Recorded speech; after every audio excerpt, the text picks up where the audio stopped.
નમસ્કાર દોસ્તો, હું છું ગર્વથી ગુજરાતી વિપુલ અને આપણે વાંચી રહ્યા છીએ સલીલ દલાલની બહુ જ ફેમસ કોલમ કુમાર કથાઓમાંથી કિશોર કુમારની કથા ભાગ બીજો.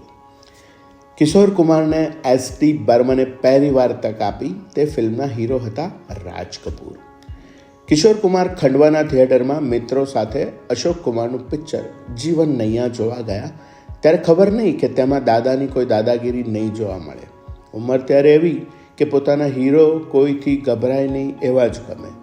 સાચી વાત માટે મારામારી કરતાં પણ ખચકાય નહીં.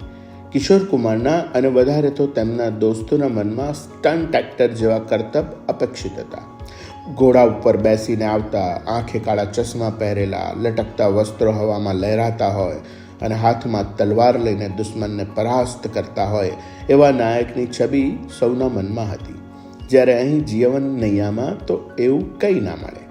તે સમયનો લોકપ્રિય હીરો અને સૌ કિશોર મિત્રોના લાડીલા સ્ટાર માસ્ટર વિઠ્ઠલની માફક મારામારીમાં તલવાર કે પટ્ટાબાજી તો દૂર, ફેંટ મારીને વિલનને ભોંય ભેગા કરવાનું પણ કોઈ દ્રશ્ય નહીં. એ ફિલ્મની સામાજિક સ્ટોરી તો એવી હતી કે એક તબક્કે ખુદ અશોક કુમારને અન્ય એક પાત્રના હાથે તમાચો ખાવો પડતો હતો.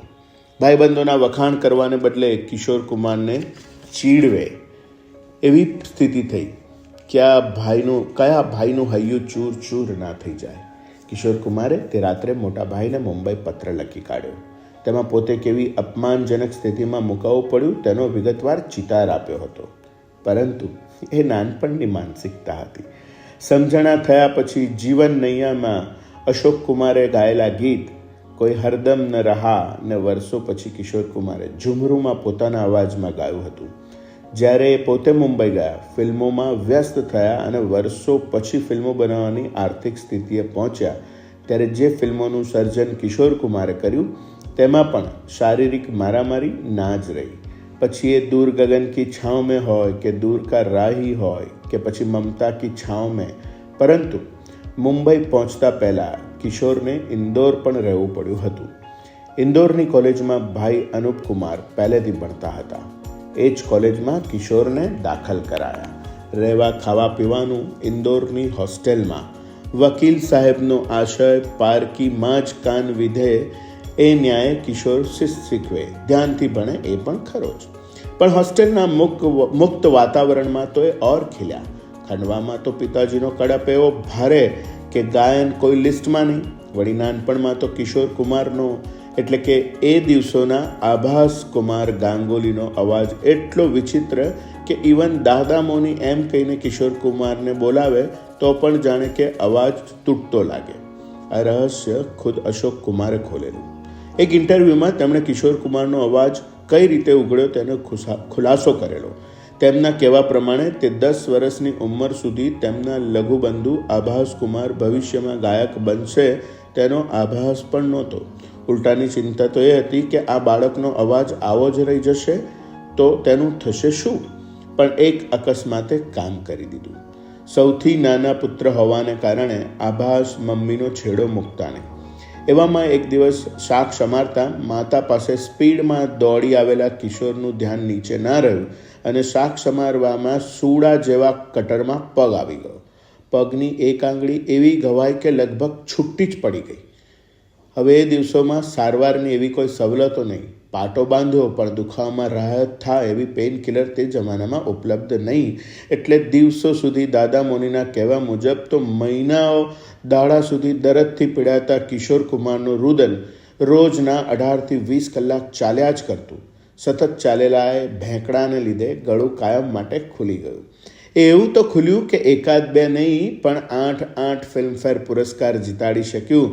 તેમનો સિતારો બુલંદ થયો તે વર્ષોમાં, અર્થાત 1969થી લઈને 1985 દરમિયાન 16 વર્ષ પૈકીના 8માં કિશોરદાસ શ્રેષ્ઠ પાર્શ્વ ગાયકોના એવોર્ડ જીતી ગયા હતા. 69માં આરાધનાનું રૂપ તેરા મસ્તાના તો 1 હોર્સ રેસ જેવું સ્વાભાવિક વિજેતા હતું. 1975માં અમાનુષનું ટાઇટલ ગીત દિલ ऐसा किसी ने मेरा तोड़ा, તો 78માં ખાઈ કે પાન બનારસ વાલા.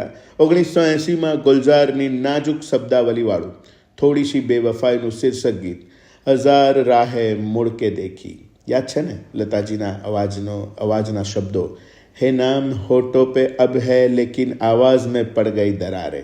તૂટેલા સંબંધોને અવાજમાં તિરાડ પડવાની કલ્પના ગુલઝાર જ કરી શકે. તો એ તેમને એવોર્ડ અપાવે છે. પણ ત્યાર પછી 1982થી સતત 4 વર્ષ દરમિયાન એ લાગ લગાટ વિજેતા બને છે. હેટ્રિકથી મોટી સિદ્ધિને શું કહેવાય? ચોટ્રિક. તો કિશોર કુમાર એવો ચોક્કો મારીને બતાવ્યો કે સળંગ 1982, 83, 84, 85ના વર્ષોમાં અનુક્રમે પગ ઘુંઘરૂ બાંધ મીરા નાચી નમક હલાલ, हमें और जीने की चाहत न होती अगर तुम न होते, मंजिल अपनी जगह शराबी અને સાગર કિનારે સાગર માટે કિશોર કુમાર પ્લેબેક સિંગર ઠર્યા હતા. પણ કિશોર કુમાર નાનપણમાં પોતાની ઘાયલ આંગળી રૂઝાતા સુધીના દિવસોમાં સતત રોજ કલાકો સુધી રડ્યા ના હોત તો ગાયક થવાનું એ પોતે પણ કદાચ વિચારી ના શકત. વેર ભાવે વૈકુંઠ કહો કે ભગવાન કરે તે ભલા માટે. પણ ગાયકીનો ગંભીર ચસ્કો તો પછી એવો લાગ્યો કે ઇન્દોરમાં ભાઈ અનુપ કુમાર સાથે હોસ્ટેલમાં રહેવાનું થયું ત્યારે એક રૂમમાં બેઉ ભાઈના 2 હાર્મોનિયમ હોય, બંને ગાવાની પ્રેક્ટિસ કરે. હોસ્ટેલના સિનિયરો પૈકી કોઈએ ફરિયાદ કરી એટલે રાત્રે મિત્રકોની બેઠક બરાબર જામી હતી ત્યારે ગૃહપતિએ પાડી રેડ. રંગે હાથ અથવા તો બંધે સ્વર કુમારો ઝડપાયા હતા. પરંતુ કિશોર કુમારની ગાયકીની એક કમાલ હતી. તે દિવસોના સ્ટાર ગાયક એલ્ગે સાયગલના ગીતો સાંભળીને ગૃહપતિ ખુશાલ થઈ ગયા. નશો એવો લાગ્યો કે પછી તો એ પણ કુમાર એન્ડ પાર્ટીની મહેફિલના રેગ્યુલર મેમ્બર જેવા થઈ ગયા. હોસ્ટેલ એટલે કે બોર્ડિંગ અથવા તો છાત્રાલયમાં વાંચવા બેસે તો ઇકોનોમિક્સની મલ્યુસિયન થિયરી ગોખે તો પણ ગાઈને જ. આવી અસરકારક ઇત્તર પ્રવૃત્તિઓ કરનાર મિસ્ટર ગાંગુલીને કોલેજના જાહેર સમારંભમાં ગાવા ના મળે તો જ નવાઈ. તેમને મિસ્ટર ગાંગુલી કહેવાનું એક કારણ એ પણ હતું કે કિશોર કુમાર કાયમ એક કાળો ઓવરકોટ પહેરીને જ ઇન્દોરની ક્રિશ્ચિયન કોલેજમાં જતા. હિસાબ સિંગલ બોડી, તેથી એ નાજુક સ્વરૂપને ઢાંકવા કાળા કોટને એ કદી કાઢે નહીં. પછી ભલેને શિયાળો હોય કે ઉનાળો હોય, ગાવાનું તો ઠીક, પણ ફૂટબોલ રમવા જવાની હા પાડે તો પણ ઓવરકોટ તો ના જ કાઢે. તે દિવસોમાં તેમની ગાયકીનો ગમ્મતભર્યો કિસ્સો કિશોર કુમાર જાતે કહેતા. એક સમારંભમાં ગાવાની તક મળી ત્યારે કોઈએ દાદીમાનું વૈદું વાંચીને સલાહ આપેલી કે મોંમાં લવિંગ રાખવાથી અવાજ સારો ખુલશે. કોલેજમાં અને વધારે તો હોસ્ટેલમાંથી મળતી આવી સલાહ ઉપયોગી થઈ હોય. કિશોરે અમલ કર્યો અને પરિણામ? જેવો કિશોર કુમારે ગીતનો આલાપ શરૂ કર્યો અને ઊંચા થયેલા ચહેરાને કારણે મોંમાંનું લવિંગ ગુરુત્વાકર્ષણના નિયમોને આધીન ગબડ્યું અને પહોંચ્યું ગળાના પ્રવેશ દ્વારે. તેની લવિંગની પોઝિશન એવી કે પોતે ના અંદર જાય ના બહાર નીકળવાનો કોઈ અણસાર આપે. માંડ તેને વિદાય કરીને છુટકારો મેળવી શકાયો. નહીં તો લવિંગ કેરી લાકડીએ ટ્રાફિક જામ થયો હોત તો ઇત્તર પ્રવૃત્તિઓનો ભાવિ જોખમાઈ શક્યું હોત. ભણતર કરતા આવી ઇત્તર પ્રવૃત્તિઓમાં ભાગ લેતા કિશોર કોલેજ કાળમાં નાની મોટી રજાઓ દરમિયાન મુંબઈ મોટાભાઈ પાસે નિયમિત જવા માંડ્યા હતા. ત્યાં ફિલ્મોની ચમકદમક અને ગાવાની પોતાની આવડતને કારણે 2 જ વર્ષમાં ઇન્દોરનું ભણતર છોડીને આભાસ કુમાર ગાંગુલી મુંબઈ આવી પહોંચ્યા. મુંબઈ આવ્યા મોટાભાઈના આશરે અને સરવાળે તેમની સાથે જ ગૂંચવાડા શરૂ થયા. દાદા મોની અભિનેતા થવાની સલાહ આપે અને કિશોર પોતે ગાયક થવા પ્રયત્નશીલ. પોતાને એક્ટિંગ ન કરવી પડે એટલે કિશોર કુમાર જાતના નુસ્ખા કરે, નખરા કરે. ક્યારેક તો એ શૂટિંગના દિવસે માથે ટક્કો મુંડાઓ કરાવીને હાજર થાય. પણ એવી હરકતો છતાં મોટાભાઈ અભિનયના ક્ષેત્રોમાં કિશોરનો પગ પણ ગોઠવાય તે માટે સતત પ્રયત્નશીલ. અશોક કુમારની ફિલ્મ શિકારીમાં બડે ભૈયાની ભલામણથી નાની ભૂમિકા મળી 1946માં. ત્યારે કિશોર કુમારની ઉંમર માત્ર 17-18 વર્ષની. મુંબઈ એ કાયમ માટે હજી રહેવા નહોતા આવી ગયા. ગાવાના કામની શોધમાં એ મુંબઈ સબ અર્બન ટ્રેનમાં આવજા કરતા. તે દરમિયાન દેવાનંદ પણ સંઘર્ષ કરતા. બંને ટ્રેનમાં ભેગા થયા. અપડાઉન કરનારા મિત્રો કરે એવી વાતચીત પણ કરે, પરંતુ ત્યારે ખબર નહોતી કે કિશોર કુમાર ગાયક તરીકેનું પ્રથમ ગીત દેવાનંદની જ ફિલ્મ જિદ્દી માટે ગાશે. 1948માં સંગીતકાર ખેમચંદ પ્રકાશના સંગીત નિર્દેશનમાં મરને કી દુઆએ ક્યું માંગુ એ ગીત ગાયું ત્યારે પણ કિશોર 19 વર્ષના જ. ગીત જાણીતું થયું અને પાર્શ્વ ગાયકના દરવાજા ખોલી ગયા. એ જ દિવસોમાં કિશોર કુમારના અવાજને પારખનારા એક અન્ય જોહરી સચિન દેવ બર્મને 1950ની ફિલ્મ પ્યારમાં તેમને તક આપે છે.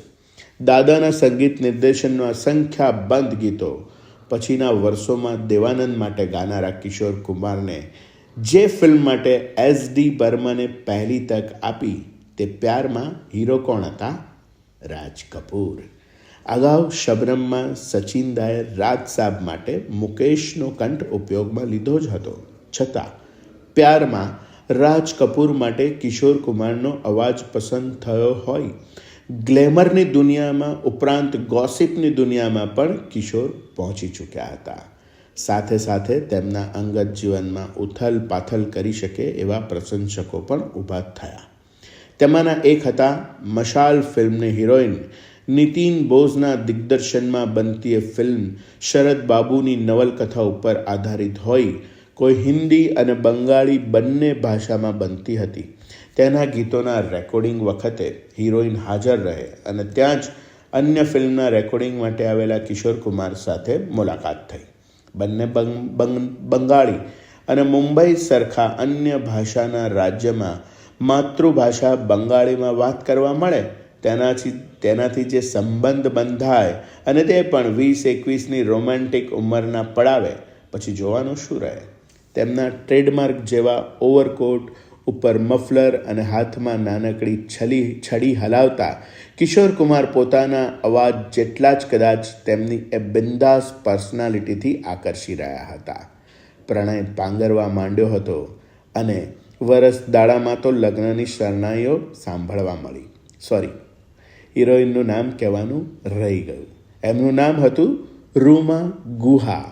તેમની સાથેના લગ્નનો પ્રસ્તાવ મોટાભાઈ સાથે તેમના ઘરમાં રહેતા કિશોર કુમાર માટે કેવું તોફાન લઈ આવ્યો હતો તેની કિશોર કુમાર કે રૂમા દેવીને કોઈને ક્યાં ખબર હતી. આજનો આ એપિસોડ અહીંયા આપણે પૂરો કરીએ છીએ. ફરી મળીશું નવા એપિસોડ સાથે.